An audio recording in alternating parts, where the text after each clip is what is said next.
Hello and welcome everybody. I'm Christian from Berlin. Do you know what true teacher's dedication is? If you just come from the dentist says, get some rest now. And you say, hello, reality check. I have 50,000 subscribers to feed. Got responsibilities. Load up a video today. I hope you enjoy this. Jam a little bit. The backing track is in the end for you to jam along. If you enjoy this, leave a like. If you just want to reward my heroism, leave a like too. Let's go.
Welcome to these patterns. We start with the most important, but at the same time the appearingly most simple one of those of today. It's this one.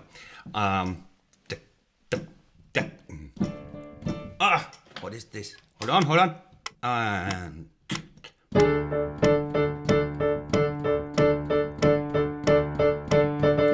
Can also be played here very nicely.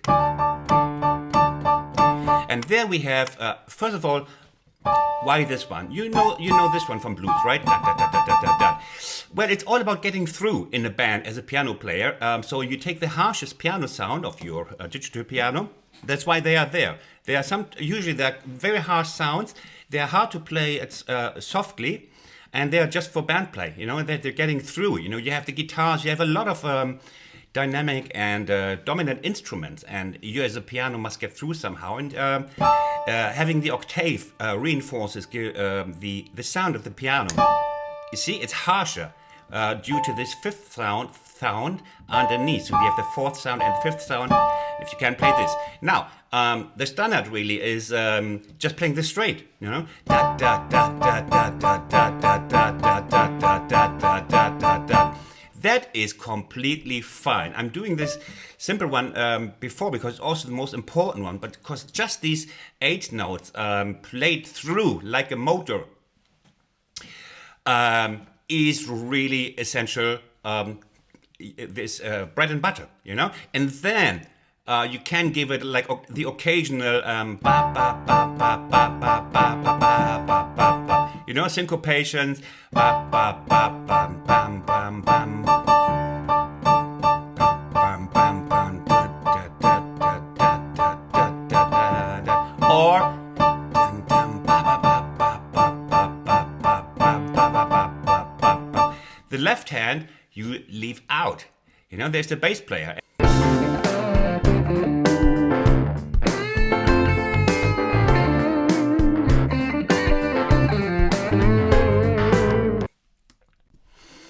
Okay, the next one was this one. We are on we're on D minor or D blues. Very often when you play in a guitar-oriented band, there's no clear major or minor feeling. So it might be a major blues it's still fine to play the minor third. So 1 and 2 and 3 and 4 and 2, 1 and 2 and 3 and 4 and 1 and 2 and 3 and 4 and 2, 1 and 2 and 3 and 4. So you remember the royal thirds from my numerous piano lessons. So keep that in mind. That's the it's for the end of the thing. So we start. You can either play with the 7 here, or just like this. Different sound. Depends on your taste. And 2 and 3 and 4. You see, this is a brief subdominant, as we know them by the name of borrowed chords. Just brief, but you see, we're still in D, but it's just going briefly to G. 1 and 2 and 3 and 4 and 2, 1 and 2 and okay. On the 16th, 1 and 2. Remember, we are in straight blues. It's not shuffle. 1 and 2 and 3 and 4 and 2, 1 and 2 and 2, 3 and 4 and 1 and 2 and 3 and 4. 1 and 2 and 3 and 4 and 2, 1 and 2 and 2, 3 and 4 and 1 and 2 and 3 and 4 and 2, 1 and 2 and 3 and 4 and 1 and 2 and 3 and 4 and 2, 1 and 2 and 2, 3 and 4 and 1 and 2 and 3 and 4 and 2, 1 and 2 and 3 and 4 and you got that, huh? Here, very important. If you want to play this, be safe with these 16th 16th syncopations. 1 and 2 and 3 and 4 and 2, 1. Practice that slowly to get a feeling. Otherwise, it will sound clunky and just irritate the others. They're probably irritated by you anyway, because you know the most about music. Like the piano player is usually the one who knows the most about chord progressions. So secretly, your band members will envy you, and the female singer, she might be the only one who adores you. Well, she kind of had a relationship with the drummer, but he was too dull, and then she figured out the silent, smart pianist is actually the premier choice. Because you know all the stuff. Guitarists sometimes don't even know what the major third is. So, now I gotta be careful with that. Again. So, 1 and 2 and 3 and 4 and 2, 1 and 2 and 2, 3 and 4 and 1 and 2 and 3 and 4 and 1 and 2 and there are of course variations, but we stick to a pattern. We are now in pattern time. So you could always, as a you do the when you do the last bar. I don't know if I do that here already. Hold on. Yes. So in the fourth bar, that is a general tip. You can always like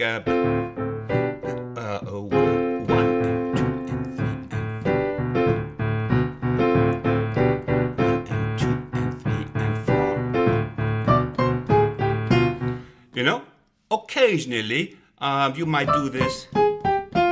Just fourth notes down, or watch out if you try these 16s. If they're clunky and you're reaching out for the higher trebles and it sounds clunky, then you sound like an amateur. So rather play simple and sound good. Now, okay, let's have a look. If you want to play this on the subdominant and the dominant, you just keep the pattern rhythmically. But for example, we have this one.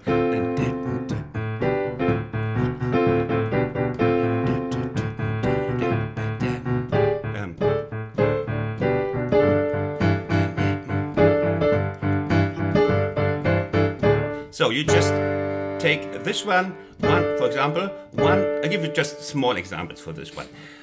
You can do it on either here, 1 and 2 and 3 and 4.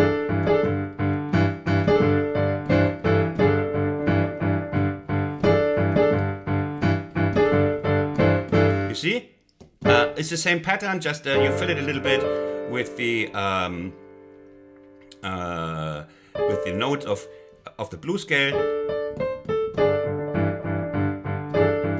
But of course,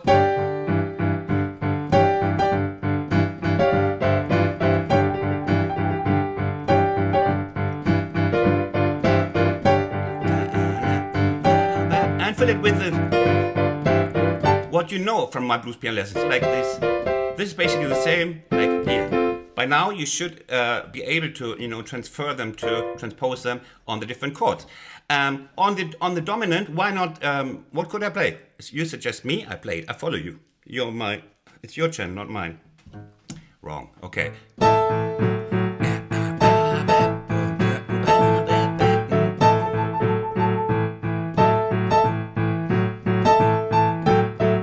You see, chord notes. To keep up the pattern, I just use chord notes, or I just play these.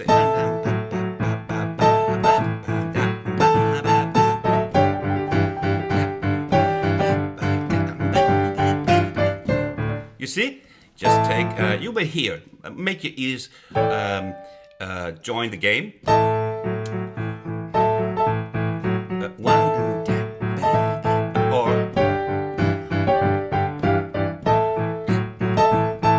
You see, you keep this pattern of the syncopation. 1 and 2.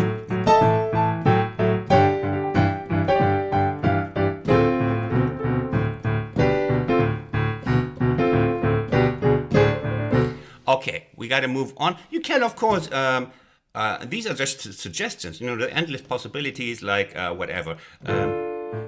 If you want to play that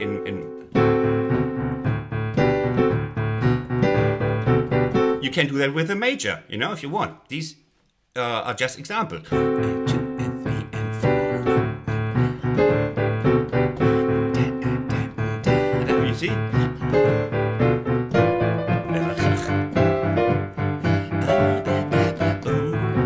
You get the idea, huh? Okay.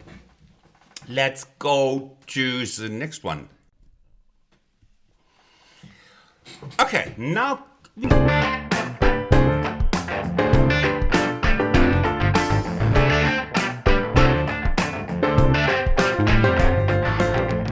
get a little bit more complex. But you see, I want you also to realize that the piano can give the whole thing a very different sound. Just the piano.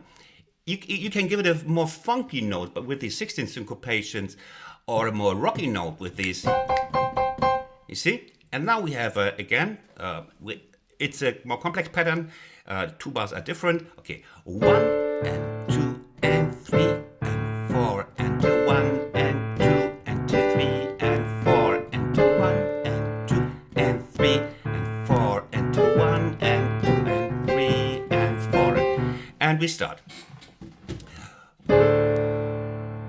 Here we have,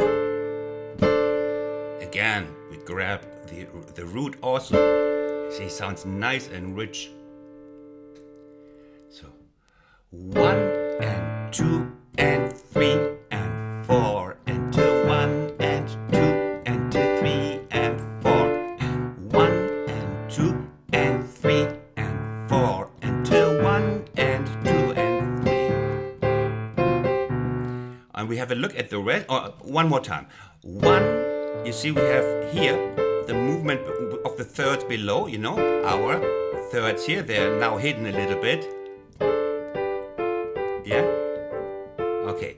1 and 2. And we come from this and then to this one. 1 and 2 and 3.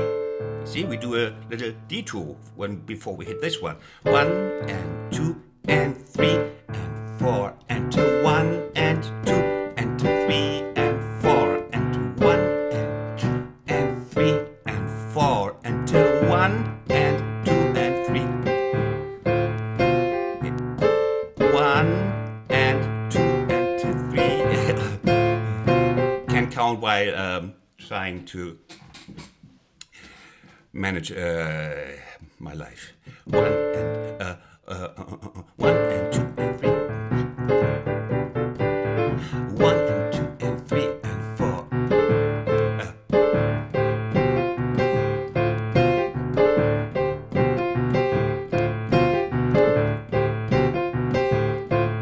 Yeah. Here we use the clashy sound again to get through with the sound. With the drone element here between the 3rd and this the 4th and the minor 3rd. You can play them in any order. Like You can do anything with the drone in the end.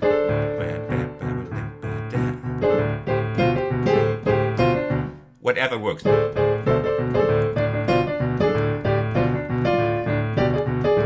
Anything. And sometimes you can play the last bar if you want to give a little fill. Watch out, don't be too ambitious. If you want to sound guaranteed good, then you stay in the middle. But sometimes you see you do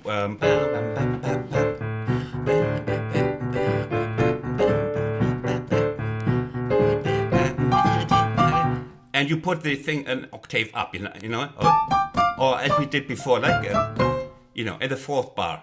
Just maybe every couple of 4 bars, or maybe after 8 bars. Don't overdo it. Then you just, you know, play something, or just an octave, you know.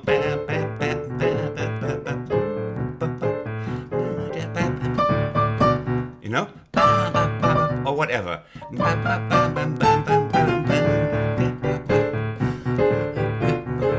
And so on. Got it, huh? Listen to the band members also. So if there's a guitar line right there, the guitarist's favorite line that he practiced for 1 year, and you come in there, you just want a friend, a good friend for life, the guitarist. Okay, last one, I believe.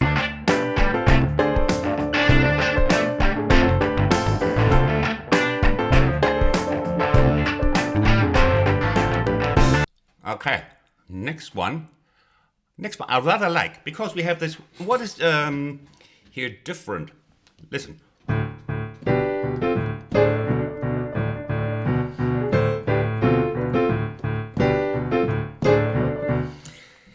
We have this, it always reminds me of So What, like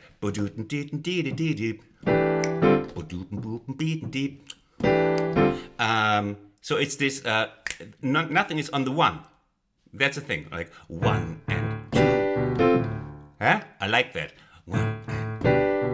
This is a great, I love this song.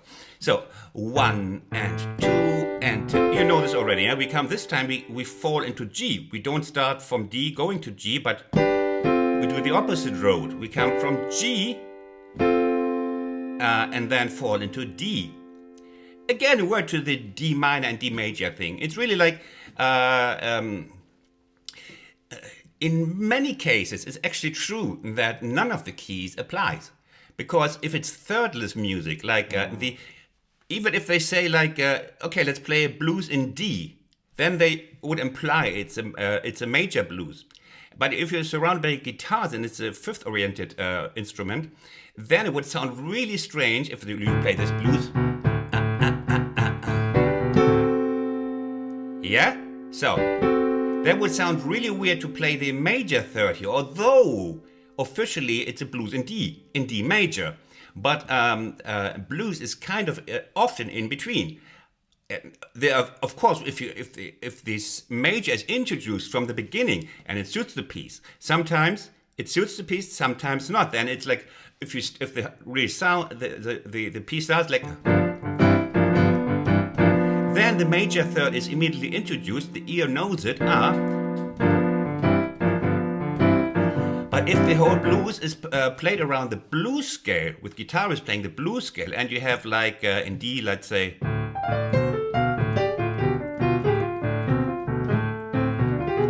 like D minor blues scale, and then, although it's a blues in D, it's not a minor blues, and then you play the major third, that sticks out as wrong, although theoretically it's a blues in D major. You see, the third is a fiddly thing in blues to so sometimes it just doesn't work. But but the minor third does work. Yeah, and it gives it kind of a rocky bluesy sound, although the blues is in D and it's not a D minor blues. Enough of that. We go to this 1 and 2 and 3 and 4 and 1. Yeah, sounds nice here. 1 and 2 and 2, 3 and 4 and 1 and 2 and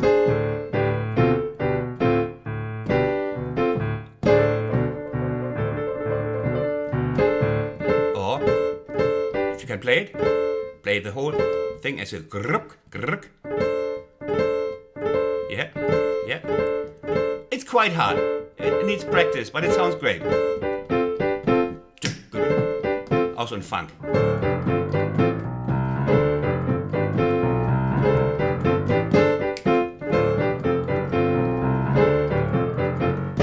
Okay, enough of that. So 1 and 2 and 2, 3, and here, if you manage to roll all of them, or just, it's also fine. Or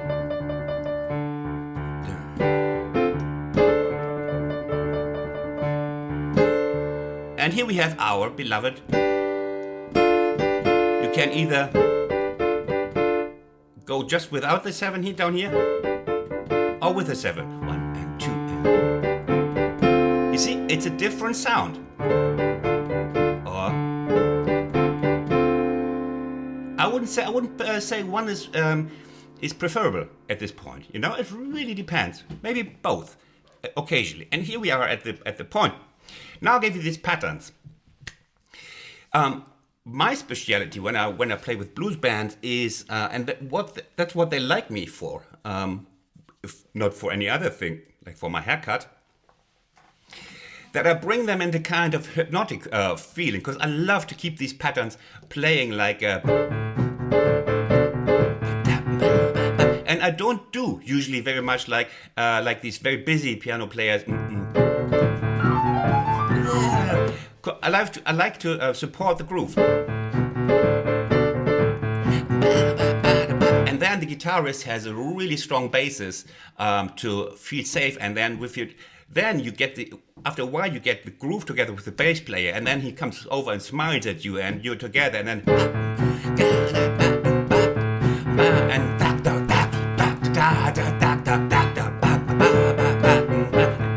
and only very occasionally I then do something like this.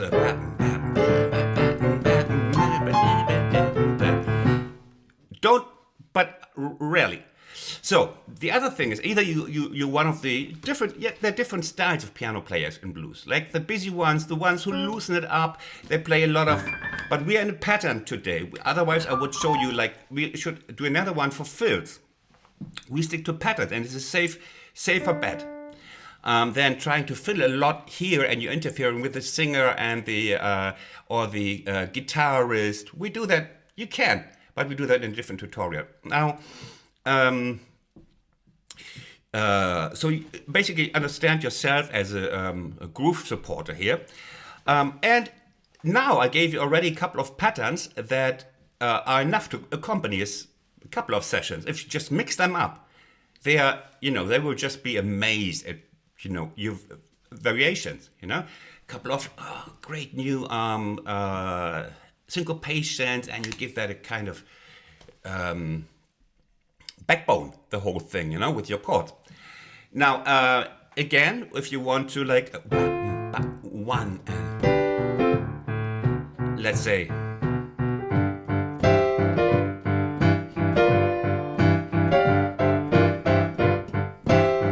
you see, now you know the principle of this thing, like we fall from the temporary subdominant, the borrowed chord of C, into G.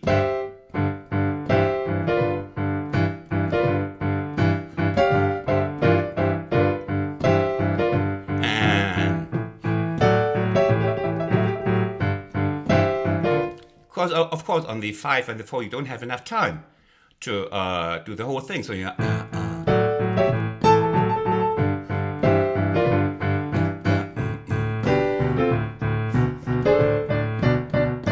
next one.